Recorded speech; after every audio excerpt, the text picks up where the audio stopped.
MP board कक्षा 10वीं वाले सभी बच्चों का यहाँ पर 6 मार्च का ये हिंदी विषय का पूरा पेपर आ चुका है, जो कि आप देख सकते हैं पूरा पेपर और उसका सॉल्यूशन। सबसे पहले आप पेपर देख लीजिए प्यारे विद्यार्थियों। ये जो पूरा का पूरा पेपर जो मैं आपको बता रहा हूँ ये आपको परीक्षा में दिया जाएगा, और साथ ही प्यारे विद्यार्थियों ये जो प्रश्न हैं परीक्षा में आपसे पूछे भी जाएंगे।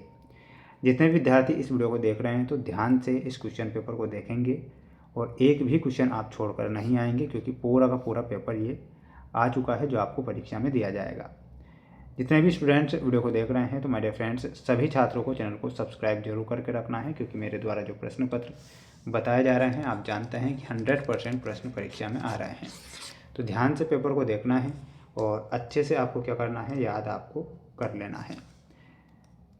क्वेश्चन देखिएगा, क्वेश्चन यहाँ पर आपको परीक्षा में दिए जाएंगे, आप देख सकते हैं। पहला क्वेश्चन रहेगा हमारा, जहाँ एक ही पद संख्यावाचक होता है वहाँ पर कौन सा अलंकार होता है, प्रश्न परीक्षा में बनेगा।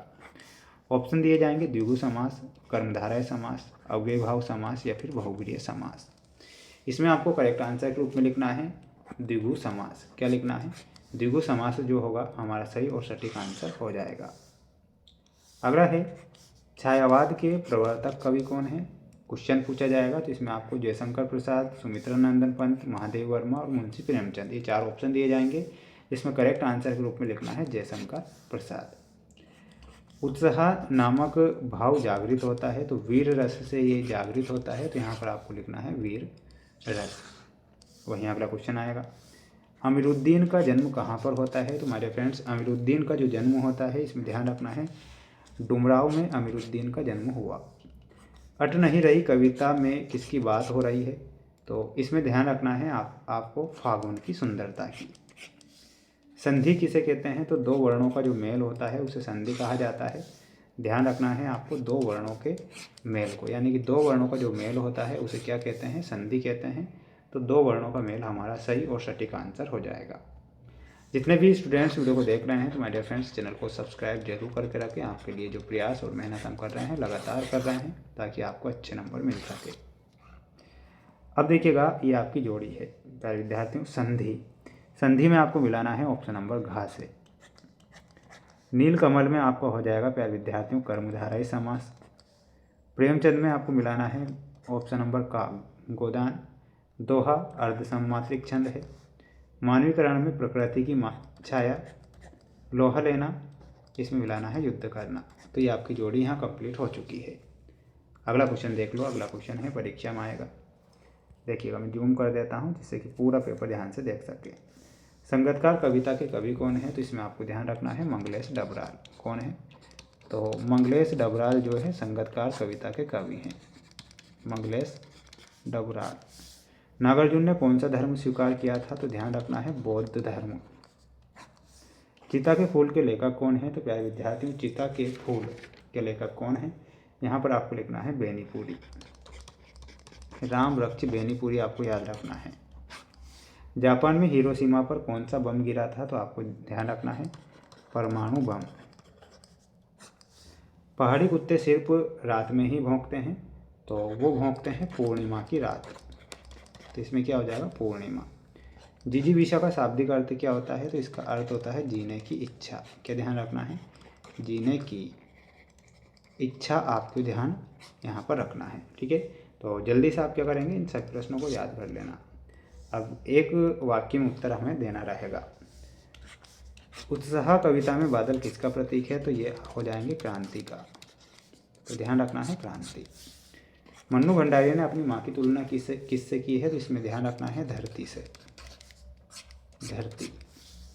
शिव धनुष टूटने पर कौन क्रोधित हुए थे, तो इसमें आपका सही आंसर हो जाएगा परशुराम। क्या हो जाएगा, परशुराम। कंधे से सर तक बनी मूर्ति को क्या कहते हैं, तो उसे बोला जाता है बस्ट। क्या बोला जाता है, बस्ट बोला जाता है। ये आपको करेक्ट लिखना है। अगला क्वेश्चन देख लीजिए। अगला क्वेश्चन आएगा परीक्षा में, तुलसीदास जी की सबसे अधिक प्रसिद्ध रचना कौन सी है, तो इसमें आप कौन सी हो जाएगी, रामचरितमानस। कौन सी हो जाएगी, रामचरितमानस। शब्द शक्ति कितने प्रकार की होती है, तो अभिधा, अक्षरा, व्यंजना, 3 प्रकार लिखना है। अगला क्वेश्चन देखिएगा। अगला क्वेश्चन आपकी स्क्रीन के सामने आएगा, ध्यान से देख लेना है ना। ब्रजभाषा सूरदास जी की काव्य भाषा है। तो प्यारे विद्यार्थी ये क्या हो जाएगा, बिल्कुल सत्य हो जाएगा। बिस्मिल्लाह खान को भारत रत्न पुरस्कार दिया गया था, तो बिल्कुल ये आपको सत्य लिखना है। कार्तिक आते ही बाल गोविंद भगत प्रभाती गाते थे, सत्य है। कविता का अनुसार जो फसल है सूरज की किरणों का रूपांतरण है, ये सत्य लिखना है। वीर रस का स्थायी भाव क्रोध होगा, गलत लिखना है। अगला देखिएगा, अर्थ के आधार पर वाक्य के दो भेद होते हैं, ये गलत होगा। ये 2 नंबर में परीक्षा में प्रश्न आएंगे, इन्हें देख लीजिए। उद्धव की व्यवहार की तुलना और रेखा चित्र संस्मरण में अंतर याद होना चाहिए आपको। गद्य की प्रमुख विधाएं कौन कौन सी हैं, नाटक और एकांकी में अंतर भी आपको याद करके जाना है। हिरोशिमा जाने पर लेखक को प्रत्यक्ष क्या अनुभव हुआ। मन्नू भंडारी के पिता रसोई घर को भटियार खाना क्यों कहते हैं, क्यों बुलाते थे, ये देख लीजिए। ये क्वेश्चन आएंगे आपकी परीक्षा में ना, ये पूरा का पूरा पेपर है। सभी छात्रों को चैनल को सब्सक्राइब करके रखना है। जितने भी स्टूडेंट्स वीडियो को देख रहे हैं, प्यारे विद्यार्थियों, आप सभी छात्रों के लिए 2 से 3 घंटे की लाइव क्लास में आपके लिए लूँगा, जिसमें आपको मैं 7 सेट पेपर बताऊँगा।